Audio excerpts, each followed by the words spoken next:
Hello students, आज हम लोग यूपी बोर्ड 2023 के महत्वपूर्ण प्रश्नों को पढ़ेंगे। हमने इस वीडियो में यूपी बोर्ड के इस साल के जो एग्ज़ाम है उसको करेक्ट करने की पूरी कोशिश किया है, इसलिए आप लोग वीडियो को लास्ट तक जरूर देखेंगे और परीक्षा की तैयारी इस वीडियो के माध्यम से करेंगे। चलिए देखते हैं। पहला क्वेश्चन है, एक्स अक्ष पर स्थित ऐसे बिंदु ज्ञात कीजिए जो बिंदु 7-4 से 2√5 की दूरी पर है। ऐसे कितने बिंदु हो सकते हैं, कितने बिंदु हैं। तो यहाँ पर ये निर्देशांक का जो है क्वेश्चन है, इसलिए हम मान लेते हैं, माना एक्स अक्ष पर वह बिंदु x0 है। तो x0 की इस बिंदु से दूरी जो है 2√5 है। तो यहाँ हम दूरी वाला सूत्र लिखेंगे, x-7 whole square plus 0 minus plus 4 whole square under root में इसका मान हो गया 2√5। तो इन दोनों के बीच की दूरी इतना होगी, यह इतना हो गया। अब हम क्या करेंगे, वर्ग कर देंगे। तो वर्ग करने पर ये अंडर रूट हट जाएगा, इसका स्क्वायर हो जाएगा, 2 का वर्ग 4, अब रूट 5 का 5 हो जाएगा, 4 पंचे 20, यहाँ 20 हो गया। यहाँ इसका होल स्क्वायर करेंगे, x² -7 दूनी 14x प्लस 7 49 प्लस 4 चौके 16। इस तरह समीकरण ये बन गया। x² -14x 49 और 16 जोड़ लेते हैं, कितना हो जाएगा, 9 6 15, 4 1 5 6 65 माइनस इधर आएगा 20 बराबर 0। तो x² -14x प्लस, अगर 65 से 20 घटाएंगे तो 45 आएगा बराबर 0। दो संख्या ढूंढेंगे जिसका गुणनफल 45 हो और योगफल यानी 14 हो। तो 9 5 14, 9 और 5 का गुणा करेंगे 45 आएगा। तो हम गुणनखंड करेंगे तो x² -9 x -5x प्लस 45 बराबर 0। x कामन लेंगे तो x -9, 5 कामन लेंगे x -9 बराबर 0, x -9 और x -5 बराबर 0। अब आगे, यदि x -9 बराबर 0 तो x बराबर 9 होगा, यदि x -5 बराबर 0 तो x बराबर 5 होगा। इस तरह से वह बिंदु क्या हो जाएगा, या तो यहाँ x के स्थान पर हम क्या लिखेंगे, 9 लिखेंगे। तो अब बिंदु 9 और 0 यानी 90 या 50 है। तो इसमें पूछा गया ऐसे कितने बिंदु हैं, ऐसे 2 बिंदु हैं। ये प्रश्न पूरा हुआ। क्वेश्चन नंबर 2, एक घड़ी के मिनट की सुई की लंबाई 14 सेंटीमीटर है। इस सुई द्वारा 5 मिनट में रचित क्षेत्रफल ज्ञात कीजिए। तो घड़ी, इसे मान लीजिए घड़ी है और ये सुई है मिनट वाली। तो यह जो है एक चक्कर लगाएगी 60 मिनट में, एक चक्कर लगाएगी 60 मिनट में। 60 मिनट का मतलब कितना कोण बनाएगी, यहाँ पर 360 मतलब 360 डिग्री का कोण बनाएगी।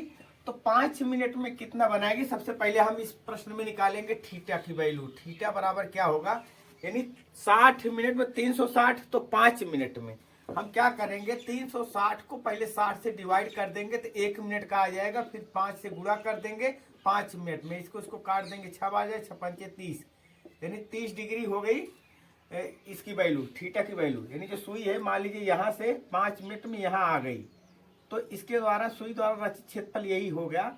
इसी का हमें निकालना है क्षेत्रफल। ये रचित का भाग का यही है, रचित मतलब ये सुई यहाँ थी 12 से यहाँ 5 पर, 5 यानी 1 पर आ गई, 5 मिनट हो गया। तो यहाँ पर एक कोण थीटा हो गया और इसके द्वारा घिरा क्षेत्रफल निकालना है। तो ये सूत्र लगेगा त्रिज्यखंड वाला। तो त्रिज्यखंड का सूत्र क्या है, जिसमें अभी त्रिज्या क्या है नहीं लिखे हैं। त्रिज्या का मान होगा, ये सुई की लंबाई है, यही त्रिज्या हो जाएगी 14 सेंटीमीटर। तो त्रिज्य खंड का क्षेत्रफल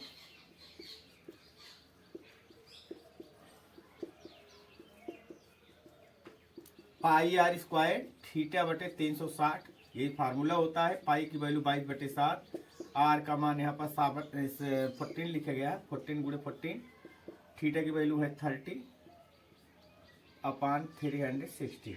एक जीरो कट गया, यहाँ से काटेंगे तो ये 12 हो जाएगा, इसको काटेंगे तो ये 2 आएगा, 2 और 2 यहाँ काटेंगे 6 आ जाएगा। अब फिर इसको काट देते हैं तो 3 आएगा, इसको काट देते हैं 7 आ जाएगा।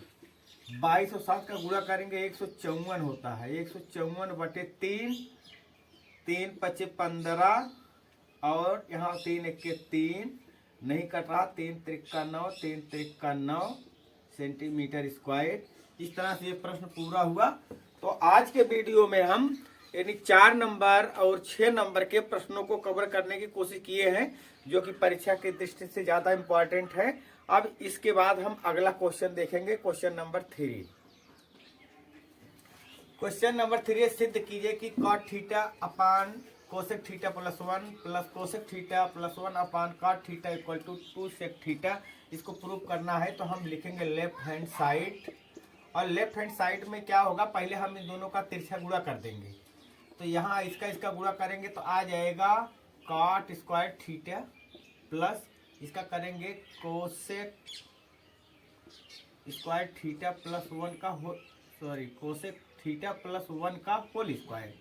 नीचे हो जाएगा cot थीटा और कोसेक थीटा +1। अब cot square theta plus cosec square theta +2 cosec theta +1 अपान cot थीटा कोसेक थीटा +1। यहाँ से cot स्क्वायर थीटा और यहाँ से 1, इन दोनों को अगर इकट्ठा करेंगे तो हो जाएगा 1 प्लस cot स्क्वायर थीटा का मान होता है कोसेक स्क्वायर थीटा। तो इन दोनों के स्थान पर हम लिख सकते हैं कोसेक स्क्वायर थीटा, और वह कोसेक स्क्वायर थीटा या कोसेक स्क्वायर थीटा अगर इकट्ठा करेंगे तो 2 कोसेक स्क्वायर थीटा। हम यहाँ पर लिखेंगे 2 cosec square theta plus 2 cosec theta upon cot theta cosec theta +1। अब हम ऊपर वाले में क्या करेंगे, 2 और कोसेक थीटा कॉमन ले लेते हैं। 2 कोसेक थीटा कॉमन लेंगे तो यहाँ बचेगा कोसेक थीटा और +1, नीचे cot थीटा कोसेक थीटा +1। यहाँ से ब्रैकेट, ये ब्रैकेट कट गया। अब क्या करेंगे, इधर देख लेते हैं। 2 कोसेक थीटा नहीं 2 बटे हो जाएगा साइन थीटा, कोसेक के स्थान पर 2 बटे साइन थीटा हो जाएगा 2 कोसेक थीटा। और cot थीटा को लिखेंगे कास थीटा बटे साइन थीटा। ये साइन थीटा फिर कट गया, आ गया 2 बटे cos थीटा, और 1 बटे cos थीटा को सेक थीटा कहते हैं, इसलिए ये हो जाएगा 2 सेक थीटा। राइट हैंड साइड प्रूव हो गया। क्वेश्चन नंबर 4, एक समकोण त्रिभुज की रचना कीजिए जिसकी भुजाएं कर्ण के अतिरिक्त 4 सेंटीमीटर तथा 3 सेंटीमीटर है। फिर एक अन्य त्रिभुज की रचना कीजिए जिसकी भुजाएं दिए हुए त्रिभुज की संगत भुजाओं की 5/3 गुनी हो। तो यहाँ पर जो है ये कंस्ट्रक्शन का क्वेश्चन है, और वो भी सिमिलर ट्रायंगल बनाना है इसमें, यानी समरूप त्रिभुज बनाना है। तो सबसे पहले जो है, जो त्रिभुज दिया गया है यानी समकोण त्रिभुज 4 सेंटीमीटर और 3 सेंटीमीटर वाला एक त्रिभुज हम बनाएंगे। कैसे बनाएंगे, मान लीजिए 4 सेंटीमीटर बड़ा है तो इसलिए जो है 4 सेंटीमीटर वाली भुजा पहले खींच लिए। 4 सेंटीमीटर की भुजा हो गई, मान लीजिए इसका नाम हो गया AB। समकोण त्रिभुज बनाना है तो हम यानी यहाँ पर लिखा नहीं किस एंगल पर, यानी किस पॉइंट पर या किस शीर्ष पर जो है 90 डिग्री होगा, ना तो त्रिभुज का नाम ही दिया गया है। तो हम ए पर बना लेते हैं 90 अंश का कोण, 90 अंश का कोण जो है प्रकार से बनाएंगे और इसके बाद इसको ऐसे मिलाते हुए आगे बढ़ा देंगे बड़ी सी भुजा। इस तरह से 90 डिग्री का कोण हो गया। अब 3 सेंटीमीटर का इस पर आर्क लगा देंगे। मान लीजिए यहाँ कट रहा है तो इसका नाम हो जाएगा सी, और इस सी को इस बी से मिला देंगे। हमारा त्रिभुज एबीसी बन गया, जो यहाँ पर दिया गया समकोण त्रिभुज। यानी ये 4 सेंटीमीटर है और ये 3 सेंटीमीटर है। अब प्रश्न दिया गया है कि एक अन्य त्रिभुज बनाना है। यानी एक अन्य त्रिभुज का मतलब इस त्रिभुज एबीसी के सिमिलर दूसरा त्रिभुज बनाना है जिसकी भुजाएं इस त्रिभुज एबीसी की संगत भुजाओं की 5/3 गुनी हो। तो 5/3 में बड़ी संख्या है 5। यहां से एक न्यून कोण बनाएंगे और न्यून कोण बनाते हुए किरण खींच देंगे। इसके बाद इस किरण पर जो है बराबर बराबर नाप के, यानी 5 और 3 में 5 बड़ा है, 5 बार आर्क लगाएंगे। 1 2 3 4 5। मान लीजिए L1 हो गया, L2 हो गया, L3 हो गया, L4, L5। अब देखिए यहाँ पर 5/3 में हर जो है इसका 3 है, अर्थात तीसरे आर्क को हम B से मिला देते हैं। यानी L3 को B से मिला देते हैं स्केल की सहायता से। मिला दिए। इसके बाद स्केल और गुनिया जो है पटरी और गुनिया की सहायता से अब L5 से इसके पैरेलल खींचेंगे। इसके पैरेलल लाइन खींचेंगे। मान लीजिए वो पैरेलल लाइन ऐसे जा रही है, इसको तो AB को काट नहीं रही है, तो AB को जब हम आगे बढ़ाएंगे तब ये काट देगी। जहां काट रही है उसका नाम हो जाएगा B डैश।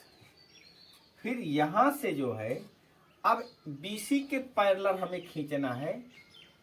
थोड़ा प्रश्न मिटाना पड़ेगा क्योंकि जब थोड़ा नीचे बनाना था हम ऊपर कर दिए। मान लीजिए हम यहाँ मिटा दे रहे हैं। अब यहां से जब हम B डैश से BC के पैरेलल खींचेंगे तो हो सकता है वो लाइन जो है इस तरह से आए। इसको आगे बढ़ाएंगे तब, और इसको आगे बढ़ाएंगे तब ये जाकर के जहां काटेगी उसका नाम हो जाएगा C डैश। इस तरह से हमारा प्रश्न पूरा हुआ और त्रिभुज ABC बना समकोण त्रिभुज। इसके सिमिलर दूसरा त्रिभुज बन गया AB डैश C डैश, जिसकी प्रत्येक भुजा इस त्रिभुज ABC की संगत भुजा की 5/3 गुनी है। इस तरह से प्रश्न पूरा हुआ। इस तरह के कंस्ट्रक्शन के प्रश्न बराबर हर साल पूछे जाते हैं बोर्ड की परीक्षा में। एक पिछले वीडियो में हमने एक प्रश्न बताया था जिसमें यहाँ पर क्या था, ये हर बड़ा था अंश छोटा था, उस तरह का बताए थे। इसमें अंश बड़ा है हर छोटा है, इस तरह का बताया गया है। ये दोनों ही इंपॉर्टेंट प्रश्न है, इन पर आप लोग ध्यान देंगे और इसको प्रयास भी करेंगे किस तरह से बना है। हमने तो बना दिया, समझा दिया, बशर्ते आप लोग अगर प्रयास करेंगे तभी समझ में आएगा। अब अगला प्रश्न देखते हैं। Question number 5। बीमाओं 20 मीटर × 16 मीटर वाले एक आयताकार खेत के कोने पर एक गाय 14 मीटर लंबी रस्सी से बंधी हुई है। खेत का वह क्षेत्रफल ज्ञात कीजिए जिससे गाय चर सकती है। तो सबसे पहले जो आयताकार खेत है उसका हम डायग्राम बना रहे हैं। यहाँ पर ये हो गया 20 मीटर × 16 मीटर। यहाँ पर 16 मीटर हम दिखा रहे हैं और ये है 20 मीटर। अब मान लीजिए इस कोने पर गाय बांध दी गई है यहाँ पर, और गाय की जो रस्सी है जिससे बांधी गई उसकी लंबाई 14 मीटर है। 14 मीटर का मतलब मान लीजिए यहाँ तक जा रही है उसकी लंबाई से।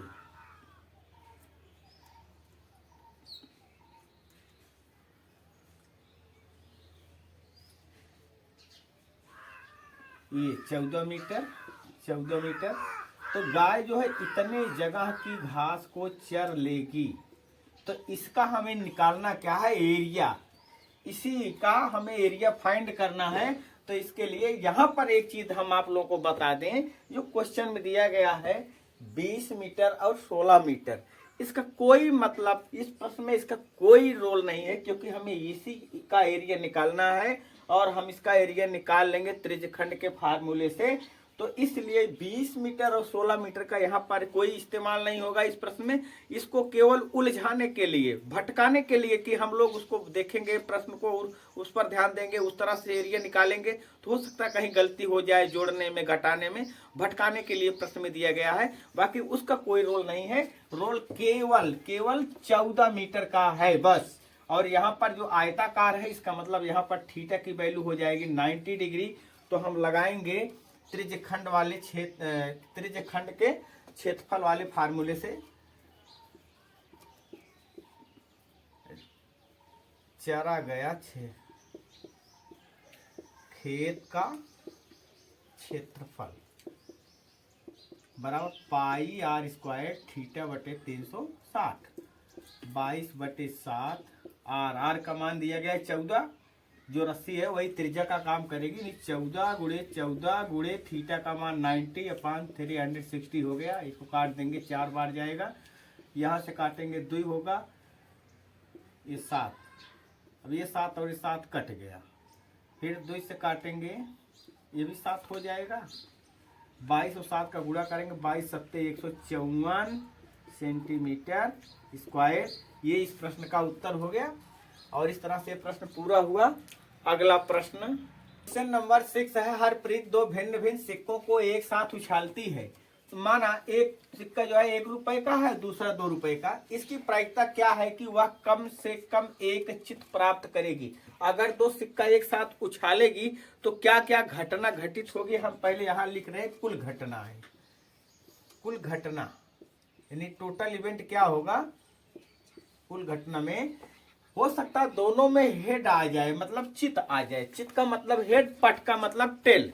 चित का मतलब हेड और पट का मतलब टेल। तो हेड के लिए एच, टेल के लिए टी लिखते हैं। तो मान लीजिए दोनों सिक्कों में हेड आ गया तो एच हो जाएगा। हो सकता है पहले में हेड दूसरे में टेल आ गया, पहले में टेल दूसरे में हेड आ गया, या दोनों में टेल आ गया। तो इस तरह से टोटल जो घटना होगी यही 4 घटनाएं होंगी, अर्थात हम इसे 4 लिख सकते हैं। यानी 1 2 3 4। और कम से कम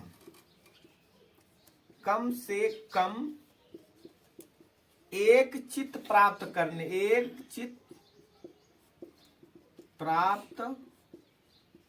करने का अनुकूल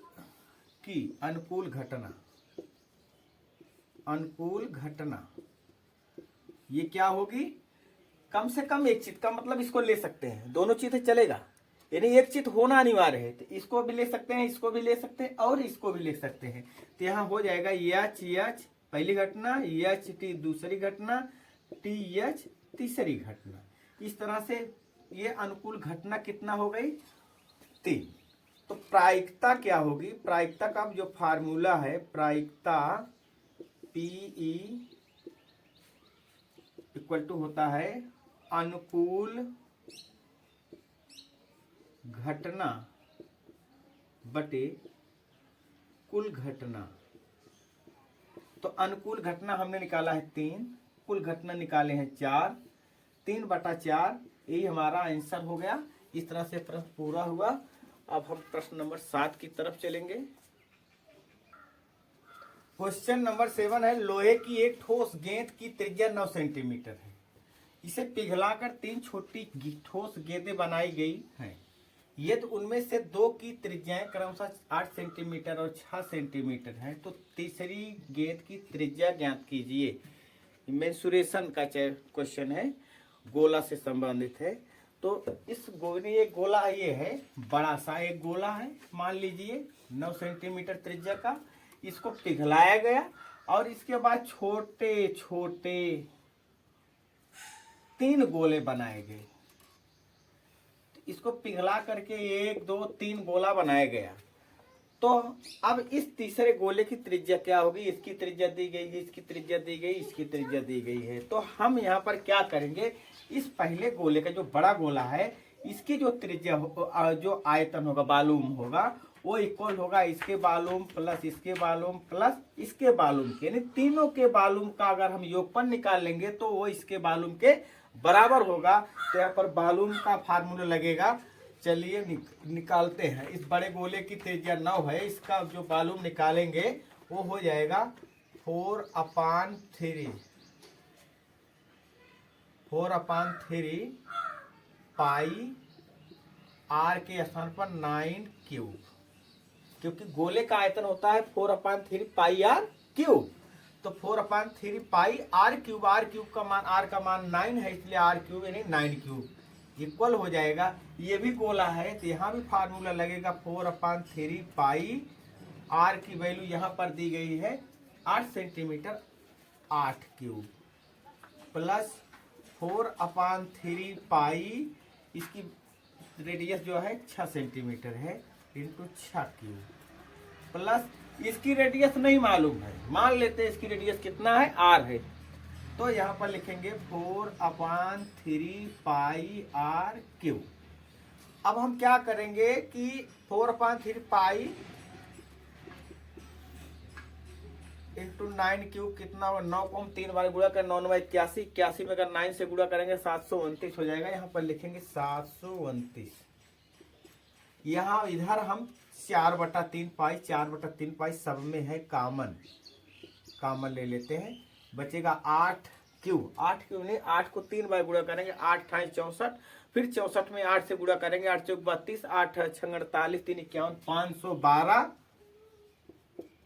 प्लस 6 को 3 बार गुणा करेंगे, 6 × 6 × 6 216 प्लस आर क्यूब। 4/3 पाई, 4/3 पाई दोनों तरफ गुणा था, काट दिए हम। तो अब बचा क्या, 729 बराबर 512 और 216 जोड़ेंगे, 6 × 2 = 8, 1 1 2 5 2 7, 728 प्लस आर क्यूब। अब इसको इधर लाएंगे, माइनस हो जाएगा, तो आर क्यूब की वैल्यू आएगी 729 माइनस 728, तो आर क्यूब की वैल्यू आ गई 1। और अगर हम इसका क्यूब रूट निकालेंगे यानी घनमूल निकालेंगे तो आर का मान आ जाएगा 1। तो त्रिज्या ही निकालनी थी, इसलिए हो जाएगी वो 1 सेंटीमीटर। ये इस प्रश्न का उत्तर हुआ। अगर कहीं इस प्रश्न का यहाँ पर, तो मान लीजिए ये जिसे इस प्रश्न को बड़ा करना था, 6 नंबर में बनाना था यदि, तो आर की वैल्यू यहाँ पर पूछा गया, हमने निकाल दिया, प्रश्न पूरा हो गया। लेकिन अगर यही प्रश्न थोड़ा बड़ा करना होता तो यहाँ पर वो पूछ सकता था कि तीसरे गोले का वक्रपृष्ठ निकालो, तो आर का मान आ गया। अब यहाँ से हम 4 पाई आर का इस्तेमाल करते, तब जा करके हम तीसरे गोले का वक्रपृष्ठ निकालते, या ऐसा कह सकता तीनों गोलों का वक्रपृष्ठ निकालो, तब भी वही काम करना पड़ता। लेकिन ये प्रश्न तो कम नंबर का था, यानी 4 नंबर में आया है, इसलिए जो है यहाँ पर इस प्रश्न को पूरा हो गया। अगला क्वेश्चन नंबर 8 है, निम्नलिखित बारंबारता सारणी से माध्यिका ज्ञात कीजिए। वर्ग अंतराल बारंबारता 10 से 25, 25 से 40, 40 से 55, 55 से 70, 70 से 85 ये दिया गया है। इधर 3, 10, 20, 13 और 4 दिया गया है। तो हमें निकालना है क्या, माध्यिका। माध्यिका का मतलब माध्यक। माध्यिका और माध्यक दोनों एक ही चीजें हैं। पहले किताबों में माध्यिका लिखा जाता था, अब की किताबों में माध्यक इस्तेमाल किया गया है। दोनों का मतलब है, इंग्लिश में मीडियन बोलते हैं। मतलब हमें फाइंड करना है मीडियन की वैल्यू क्या होगी इस क्वेश्चन में। तो चलिए देखते हैं। सबसे पहला काम क्या है कि जो वर्ग अंतराल और बारंबारता है, यहाँ से हम जो है संचयी बारंबारता एक टेबल इसमें और जोड़ेंगे, ऐड करेंगे, संचयी बारंबारता बनाएंगे।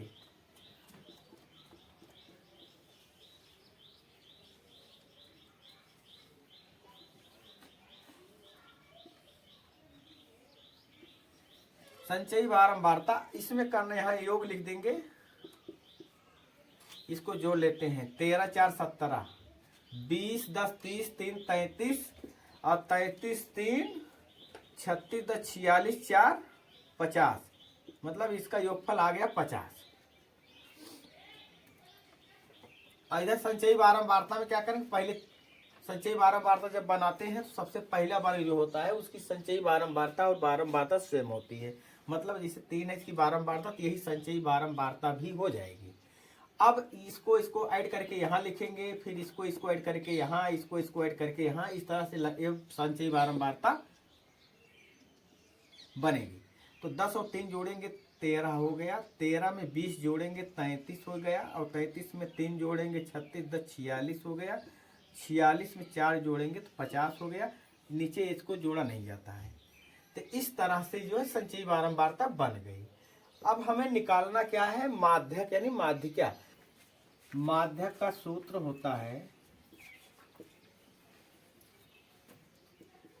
L1 plus N/2 minus CF बटे F गुणे H। ये माध्यक का सूत्र होता है। हमें माध्यक यानी माध्यिका निकालना है। तो N का मान तो यहाँ पर ये N है, जो हम बारंबारता जोड़ रहे हैं वो N है। और L1 CF और F और H ये सारे चीज तभी हमें मिलेंगे जब हम माध्यक वर्ग यानी मीडियन इंटरवल जब ढूंढ लेंगे, तभी हमें वहां से मिलेंगे इन सब के बाकी सभी के मान। तो माध्यक वर्ग ढूंढने के लिए हम क्या करेंगे, जो N का मान है उसमें हम भाग कर देंगे 2 से। माध्यक वर्ग के लिए, माध्यक वर्ग के लिए हम क्या करेंगे, 50 को 2 से डिवाइड करेंगे तो आ जाएगा 25। और 25 अब संचयी बारंबारता में देखते हैं कि 25 से ज्यादा कौन सी है। जैसे ये भी ज्यादा, ये भी ज्यादा, ये भी ज्यादा, लेकिन 25 के जस्ट आफ्टर कौन सी ज्यादा है, वो है ये 33। तो इसका मतलब 25 वाला जो टर्म है वो इसी वर्ग में होगा, यानी 40 से 55। ये माध्यक वर्ग हमें मिल गया क्या, 40 से 55 हमारा माध्यक वर्ग हो गया। और इसका जो लोवेस्ट वैल्यू होती है टर्म की, यानी ये 40, यही जो है हो जाएगी क्या, L1। तो चलिए हम यहाँ पर L1 की वैल्यू लिख देते हैं 40। N की वैल्यू 50 है ही, तो 50 बटे हम 2 लिखेंगे यहाँ पर। और CF का मतलब कि यह वर्ग जो हमारा मिला है 40 से 55 माध्यक वर्ग है, इसके पहले वाला जो वर्ग है वही होगा CF का मान, यानी इस वर्ग से पहले ये वर्ग है, इसकी संचयी बारंबारता CF का मतलब संचयी बारंबारता होती है, और वह इस माध्यक वर्ग से पहले वाले की होती है 13। यहाँ पर लिखेंगे 13 बटे F जो है ये इस वर्ग की बारंबारता यानी 20। इसमें गुणा करना है। H का मान कहाँ से आएगा, 40 और 55। 40 और 55 का अंतर करेंगे, 55 से 40 घटाएंगे तो कितना आएगा, 15। तो H का मान आ गया 15। अब घटाएंगे यानी भाग करेंगे, 25 आएगा, 25 से 13 घटाएंगे 12 आ जाएगा। 40 धन यहाँ 25, 25 में से 13 घटाएंगे 12 गुणे 15 बटे 20। 4 तिहाई 12, 4 पंचे 20, 5 एक्के 5, 5 तिहाई 15, 40 प्लस 3 त्रिका 9, और इसको जोड़ लेंगे आ जाएगा 49। ये इस प्रश्न का आंसर था। इस तरह से प्रश्न पूरा हुआ। अब हम क्वेश्चन नंबर 9 पढ़ेंगे। क्वेश्चन नंबर 9 है, सिद्ध कीजिए कि एक वर्ग की भुजा पर बनाए गए समबाहु त्रिभुज का क्षेत्रफल उसी वर्ग के विकर्ण पर बनाए गए समबाहु त्रिभुज के क्षेत्रफल का आधा होता है। तो सबसे पहले हम जो है एक वर्ग बनाते हैं, स्क्वायर।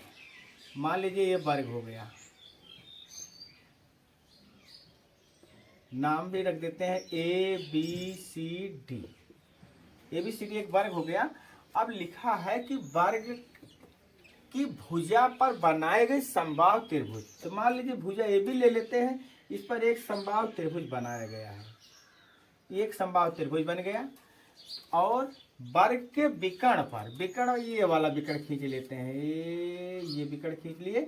अब विकर्ण पर बनाए गए समबाहु, मतलब जितना बड़ा ये विकर्ण BD है, इतनी बड़ी भुजा इधर भी होगी और इधर भी होगी। इसका नाम मान लो जी AB है, यहाँ पर E लिख देते हैं, और यहाँ पर F लिख देते हैं। यानी एक त्रिभुज हो गया ABE और दूसरा BDF, यानी 2 त्रिभुज है, दोनों हैं इक्विलेटरल ट्रायंगल, माने समबाहु त्रिभुज हैं। तो अब हमें प्रूव करना है कि त्रिभुज ABE का जो एरिया है वो त्रिभुज BDF के एरिया का आधा है, हाफ है। यानी यहाँ पर अगर हम लिखते हैं सिद्ध करना है, तो क्या हमें सिद्ध करना है,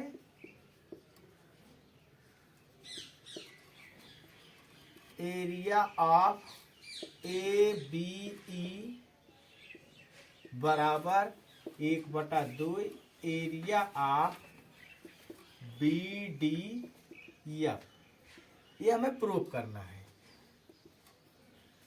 रचना करने की जरूरत ही नहीं है। अब आगे हम चलते हैं उपपत्ति में क्या करना है, देखते हैं उपपत्ति में। मान लेते हैं सबसे पहले, माना वर्ग की प्रत्येक भुजा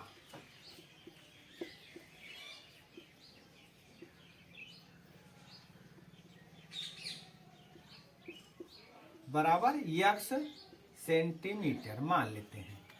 अब मान लीजिए x है, x है, x सब x है, तो विकर्ण जो होगा कितना होगा, पाइथागोरस प्रमेय से अगर हम निकालते हैं तो AB² प्लस AD² बराबर BD², यानी x² प्लस x² बराबर BD²। तो BD² का मान आ गया 2x², BD बराबर हो जाएगा √2x, यानी वर्गमूल लेने पर। अब हमें मिल गया क्या कि जो त्रिभुज ABC बन रहा है, यानी समबाहु त्रिभुज, इसकी प्रत्येक भुजा अगर ये ABX है तो ABX होगा, ABX होगा, क्योंकि समबाहु त्रिभुज है। इसका हम एरिया निकाल लेते हैं। और यहाँ पर विकर्ण हम √2x निकाले हैं, तो इसका मतलब ये √2x है तो ये भी √2x, ये भी √2x, यानी सभी √2x होंगे। तो हम त्रिभुज ABE का एरिया निकालते हैं। एरिया ऑफ त्रिभुज ABE, तो समबाहु त्रिभुज का फार्मूला होता है √3/4 A²। ए माने साइड, तो साइड के स्थान पर हमने x माना है, x² लिख देते हैं। ये एरिया ऑफ ABE आ गया। इसके बाद अब एरिया ऑफ BDF निकालते हैं। एरिया ऑफ BDF ये हो जाएगा √3/4 A²। ए का मतलब इसकी साइड कितना आ गई है, √2x, तो √2x का स्क्वायर करेंगे तो आ जाएगा √3/4, और 2 का √2 का 2 हो जाएगा, x² इंटू 2x²। अब हमें निकालना क्या है, एरिया ऑफ ABE और एरिया ऑफ BDF, यानी यहाँ पर हमें ये प्रूफ करना है। तो हम क्या करेंगे कि एरिया ऑफ ABE में इस एरिया से डिवाइड कर देंगे, भाग कर देंगे, अर्थात area of ABE upon area of BDF बराबर, इसका मान आया है √3/4 x² अपान √3/4 2x²। x² कट गया, √3/4 कट गया, इसकी वैल्यू आ गई 1/2। अगर इधर से उधर जाएगा तो 1/2 में क्या हो जाएगा, गुणा हो जाएगा। और यहाँ से हमें मिल रहा है एरिया ऑफ ABE बराबर 1/2 एरिया ऑफ BDF। इस तरह से ये प्रूव्ड हो गया। प्रश्न पूरा हुआ। अब अगला प्रश्न पढ़ेंगे, क्वेश्चन नंबर 10। क्वेश्चन नंबर 10, एक सीधा राजमार्ग एक मीनार के पाद तक जाता है। मीनार के शिखर पर खड़ा एक आदमी कार को 30 डिग्री के अवनमन कोण पर देखता है, जो कि मीनार के पाद की ओर एक समान चाल से जाती है। 6 सेकंड बाद कार का अवनमन कोण 60 डिग्री हो जाता है। तो इस बिंदु से मीनार के पाद तक पहुंचने में कार द्वारा लिया गया समय ज्ञात कीजिए। तो मान लीजिए, पहले हम फिगर देते हैं। ये मान लीजिए मीनार है और ये राजमार्ग है। ये मीनार है, MN मीनार हो गया, और ये राजमार्ग। अब इस राजमार्ग पर जो है कोई कार आ रही है मीनार की ओर, और मीनार के शिखर पर कोई व्यक्ति यहाँ खड़ा है या बैठा है, मतलब यहाँ पर है। तो अब कार मान लीजिए इस बिंदु पर है, तो जब यहाँ से वो व्यक्ति इस कार को देखता है तो इसका जो अवनमन कोण है अनुमान कोण में लाइन बनाना जरूरी होता है। ये क्षैतिज लाइन बनाते हैं तो यहाँ तक 30 डिग्री दिखाएंगे। अनुमान कोण कितना है? 30 डिग्री। तो यह और यह यानी जमीन और ये क्षैतिज लाइन दोनों एक दूसरे के पैरेलल होते हैं, इसलिए ये अगर कोण 60 है तो अल्टरनेट इंटीरियर एंगल के अनुसार ये भी 30 हो जाएगा। चलिए ये भी 30 हम कर देते हैं। और मान लीजिए बिंदु था P, यानी कार कहाँ थी? पहले P पर थी, उसका जो है अनुमान कोण 30 अंश था। अब कार जब इधर से मीनार की ओर गई तो 6 सेकंड बाद, 6 सेकंड के बाद मान लीजिए वो कार यहाँ पहुंची होगी, यहाँ पर पहुंची होगी, तब इसका जो एंगल बन रहा है यहाँ पर अनुमान कोण वो बन रहा है 60 डिग्री, 60 डिग्री। तो इसको भी हम उसी के अनुसार 60 डिग्री यहाँ लिख देते हैं। तो अब निकालना क्या है यहाँ पर कि कार यहाँ से यहाँ यानी यहाँ इस पॉइंट से इस पॉइंट तक मीनार तक पहुंचने में कितना समय लेगी। तो यहाँ हम इसको मान लेते हैं x और ये दूरी मान यहाँ q मान ले, पॉइंट q है, इस दूरी को हम y मान लेते हैं। इसकी ऊंचाई नहीं मालूम है तो h मान लेते हैं, मीनार की ऊंचाई h है।